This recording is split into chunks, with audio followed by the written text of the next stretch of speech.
안녕하세요. 엊그제 예물 때문에 파혼한 30대 여성입니다. 가끔가다 예단이나 예물 때문에 파혼했다는 이야기가 들려오면 결혼이라는 일륜지 대사를 두고 그게 뭐 얼마나 대수라고 파혼까지 하나 싶기도 하고, 솔직히 남의 얘기라고만 생각했는데 막상 저한테 닥치고 보니 정말 이런 걸로 이 지경까지 될 수도 있구나 싶네요. 남자친구하고는 회사 동료의 소개로 처음 만났습니다. 당시 저는 연애에는 크게 관심이 없었는데 회사 동료가 사람 하나 도와주는 셈치고 나가달라 부탁하여 나간 자리였죠. 그리고 나중에서야 알게 된 게 회사 동료가 야구인가 뭐를 보러 가는데 그게 티켓팅하기가 엄청 힘든 거였대요. 그런데 그걸 제 남자친구가 도와줘서 감사의 뜻으로 소개팅을 해주기로 했었다나 어쩐다나요. 회사 동료는 그게 무슨 재밌는 이야깃거리라도 된다는 듯이 저에게 떠들어댔지만 솔직히 저는 그 이야기를 들었을 때 기분이 그다지 좋지만은 않았어요. 뭐랄까, 저랑 회사 동료가 그렇게 가까운 사이도 아니었는데 그래도 어쨌든 소개팅 자리에 나갈 때만 하더라도 그런 이야기까지는 몰랐으니까요.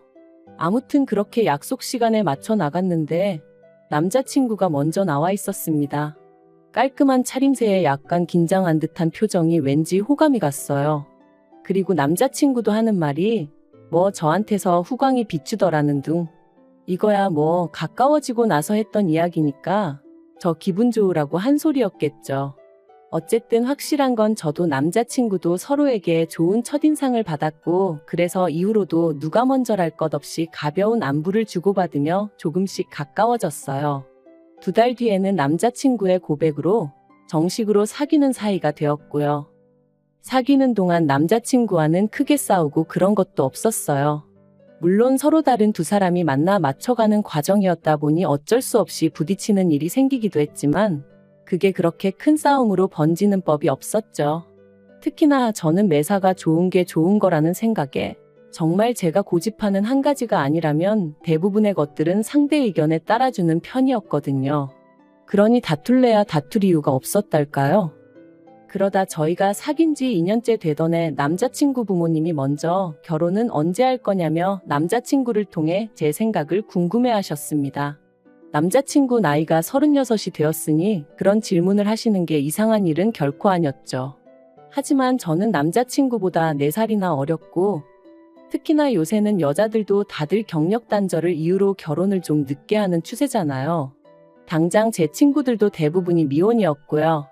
그래서 저는 결혼이 급하지 않았는데, 하지만 무조건 남자친구한테 기다리라고 할 수도 없는 노릇이었기에 조만간 해야죠 하고 적당히 넘어가려고 했어요. 그런데 남자친구 말이 어머님께서 만약에 결혼 생각이 없는 거면 차라리 헤어지라고 하셨다는 거예요. 그래서 자의반타의반으로 결혼을 좀 서두르게 되었습니다. 그렇게 본격적으로 결혼 이야기가 오가면서 피하고 싶지만 피할 수 없는 주제들로도 남자친구와 대화를 나누게 되었는데 그중 하나가 바로 경제적인 부분이었어요.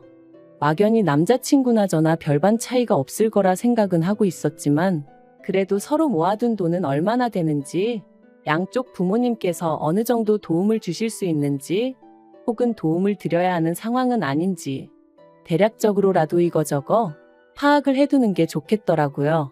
그리고 다행스럽게도 제 예상대로 아주 딱 들어맞는 것은 아니었지만 남편이나 저나 모아둔 돈도 비슷했고 양가의 재산 규모도 비슷한 수준이었습니다.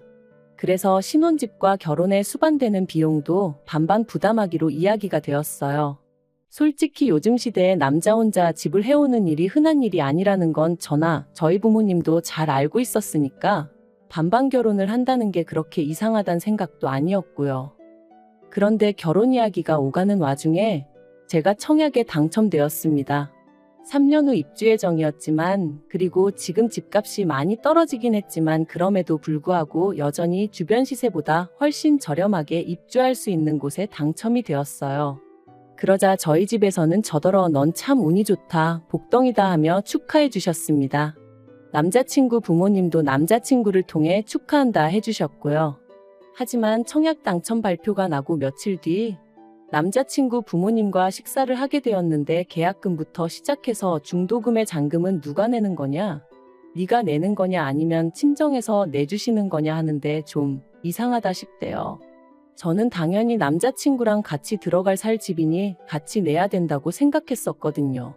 그래서 제 생각을 그대로 말씀드렸더니 남자친구 부모님께선 그건 경우가 아니랍니다. 제가 청약을 넣을 때 당신들하고 상의를 한 것도 아니고 그렇다고 남자친구의 의견이 반영된 것도 아니지 않냐면서 제 독단적으로 내린 결정이니 그건 전부 다 제가 부담하는 게 맞다는 거였죠. 솔직히 어른들의 말씀이라 이렇게 표현하고 싶진 않지만 이게 바로 궤변인가 싶었어요. 남자친구 부모님이 하신 말씀대로 상의 같은 건 없었지만 그래도 결국 우리 두 사람의 보금자리가 될 건데 그걸 어째서 저 혼자 부담해야 한다는 건지 말이 안 된다는 생각뿐이었죠. 그래도 이때는 아직 입주까지는 최소 3년이나 남아있는데 벌써부터 남자친구 부모님과 이걸 주제로 왈가왈부해야 하나 싶더라고요. 그래서 그냥 그런가요? 하고 적당히 웃어넘겼습니다. 한편 남자친구와 저는 청약 당첨된 아파트에 들어가기 전까지 어디에서 지낼 것인가를 두고도 계속해서 대화를 주고받았는데 저는 솔직히 남자친구가 살고 있던 오피스텔이던 제가 살던 오피스텔이던 어쨌든 오피스텔에서 지내다 이사하는 게 좋겠다 싶었어요. 가정가구도 대충 쓰던 거 좀 더 쓰다가 새 집으로 이사 들어갈 때 싹 바꾸면 좋겠다 싶었고요. 그리고 그렇게 대충 계획을 세우고 나니까 생각보다 저희 결혼에 돈이 많이 들 것 같지는 않았죠. 그런데 이렇게 결혼식을 준비하기 시작하고 얼마 지나지 않아 어머님께서 생각지도 못한 이야기를 꺼내셨습니다. 예단이니 혼수니 그런 건 여자가 해와야 하는 거 아니냐며 어떻게 할 거냐고 물으셨거든요. 좀 당황스럽기도 하고 참고로 남자친구랑은 이미 불필요한 허례허식은 전부 다 생략하자고 말이 되어 있기도 했고 양가에도 충분히 알렸었어요. 아무튼 그러면 예물부터 시작해서 전부 다 하고 싶으신 거냐고 여쭤봤습니다. 그랬더니 그런 건 생략하고 예단하고 혼수만 하면 되지 않냐고 하시길래 제가 웃으면서 혼수는 집을 해오는 사람이 없으니 반반하기로 했었고 그러면 예물도 해주셔야 하는 거 아니냐니까. 저더러 너 그걸 꼭 받아야겠니? 하시는 거예요. 이때는 진짜 당황스러운 수준을 넘어서 지금 무슨 말씀을 하시는 건가 싶었는데 사실 그전까지는 좋은 게 좋은 거다 생각해서 어머님 말씀 중 납득이 안 되는 부분이 있어도 설령 나중에 안 할지라도 일단은 네 하고 대답이라도 잘 해드렸거든요. 그런데 자꾸 그러니까 웃는 낯에 침을 뱉으려고 하신다는 게 딱 느낌이 오면서 더는 이러면 안 되겠다 싶었어요. 그래서 네, 꼭 받고 싶어요 했습니다. 그것도 좋은 걸로 오래오래 간직할 수 있는 걸로 받고 싶다고요. 그랬더니 어머님 표정이 싹 바뀌면서 언짢은 기색을 감추지 못하시대요. 하지만 제가 결정적으로 남자친구와 파혼을 결정하게 된 건 단지 어머님이 이런 모습을 보이셔서만은 아니었습니다. 사실 어머님이 아무리 이상한 분일지라도 제 남자친구가 앞으로 평생 제 편이 되어줄 거라는 어떤 믿음이라던가 확신을 주었다면 제가 파혼이란 카드까지 꺼내들진 않았을 거예요. 맞아요. 문제는 제 남자친구였습니다. 지금도 왜 사귈 때는 그런 사람이란 걸 알아차리지 못했을까 싶다가도 사실은 알면서도 좋아하니까. 이것만 빼면 괜찮은 사람이니까 뭐 그런 식으로 제 나름대로 합리화를 시켰던 건 아닐까 싶기도 하고. 예단이니 뭐니 결국 어머님께선 저희 뜻대로 하라고 한 발 물러나셨어요. 하지만 이미 저희 부모님도 상황을 어느 정도 아시게 되면서 특히나 이번엔 저희 어머니가 영 찜찜해 하셨습니다.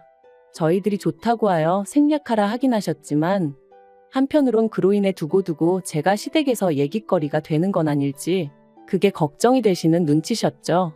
까놓고 말해서 집에 아예 돈이 없는 것도 아닌데 괜히 아무것도 안 해보냈다가 제가 미움이라도 사면 어쩌냐면서요. 그리고는 며칠 뒤 부모님이 고민해 보셨는데 그러면 다른 건 그렇다 치고 차를 한 대 사주고 싶다 하셨습니다. 저는 이미 잘 끌고 다니는 차가 있는데 무슨 차냐고 필요 없다 했지만 그거라도 해줘야 마음이 편할 것 같다 하시면서 제 남자친구는 차가 없으니 둘이서 한 대씩 탄다고 생각하면 어떻겠냐 하시더라고요. 그리고 저는 그동안 차가 없어 불편하다, 자존심 상한다며 속상해하던 남자친구의 모습이 떠올랐고 그래서 결국은 받겠다 했어요. 차가 한 대 더 생기면 남자친구가 얼마나 좋아할지 상상하니까 제 기분까지 좋아졌었거든요. 바로 다음날 남자친구에게 소식을 전하니 아니나 다를까 좋아서 어쩔 줄 모르더라고요. 사실 꼭 그런 것은 아니었는데 남자친구는 거의 저희 부모님이 사주시는 차가 자기한테 주는 선물 정도로 생각하는 것 같았어요. 그리고 저는 잠깐 갈등하다가 그냥 그렇게 생각하게 내버려 두기로 했죠.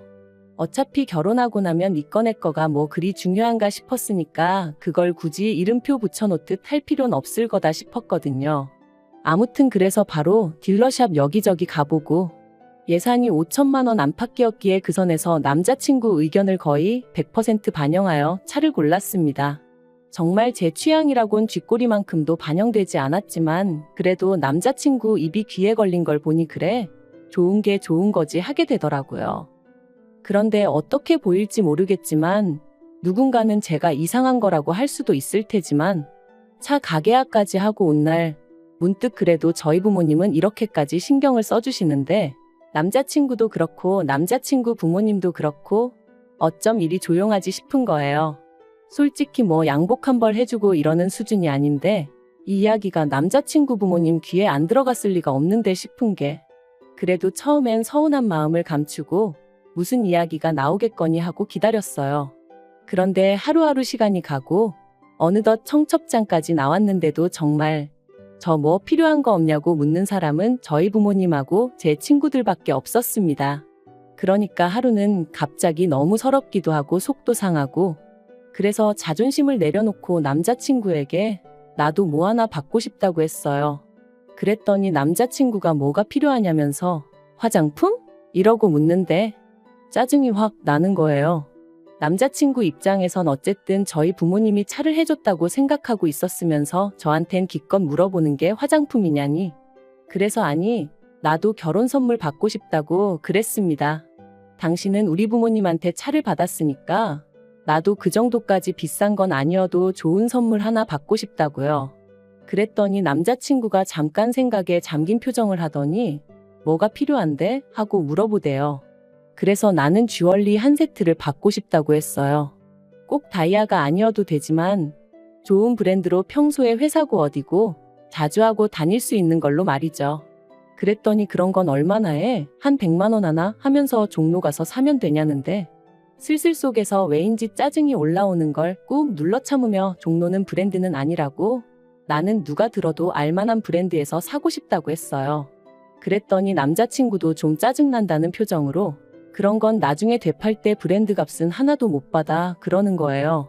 어이가 없어서 아니 결혼 선물로 받는다는데 왜 되판다는 이야기가 나오냐고 따졌습니다. 그러자 남자친구가 예를 들면 그렇다는 거라면서 그만큼 브랜드는 그냥 이름표일 뿐이라고 중요한 건 퀄리티를 따져야 하네 어쩌네. 솔직히 이미 그때 마음이 정말 많이 상했어요.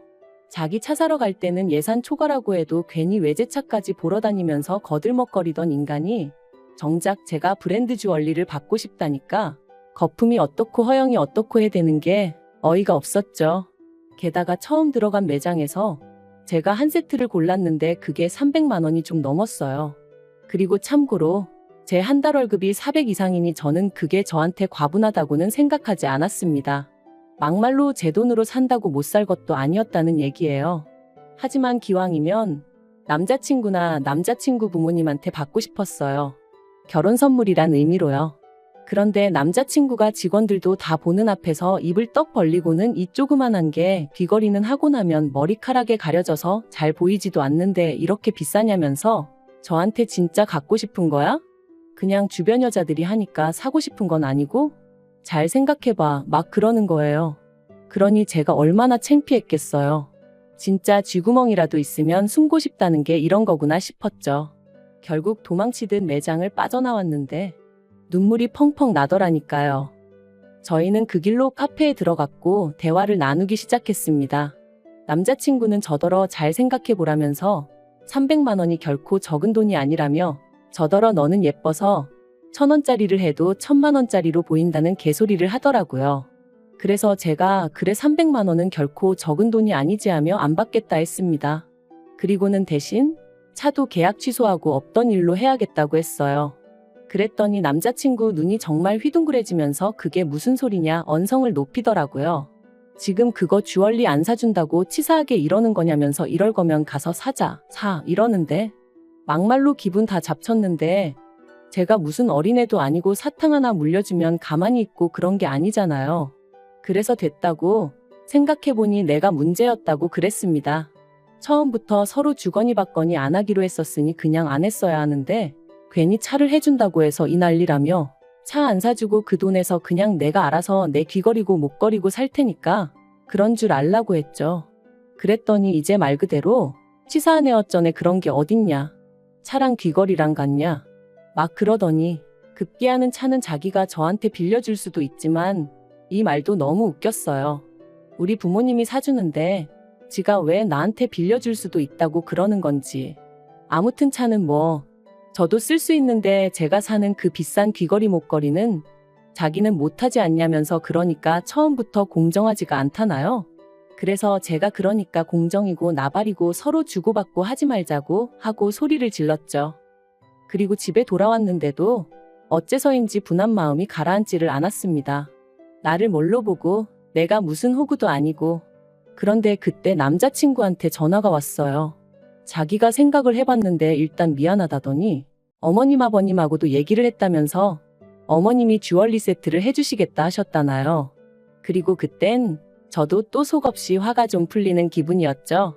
그래서 그래 그럼 언제 사러 가 하고 물으니 단 조건이 있다면서 어머님 아는 분이 하시는 금은방에 가야 된답니다. 가서 제가 갖고 싶은 주얼리 세트 사진을 보여주면 거기 주인분이 최대한 비슷한 걸 찾아주신다고 하셨다나요. 이제 거기서 제가 완전히 소위 폭발을 한 거예요.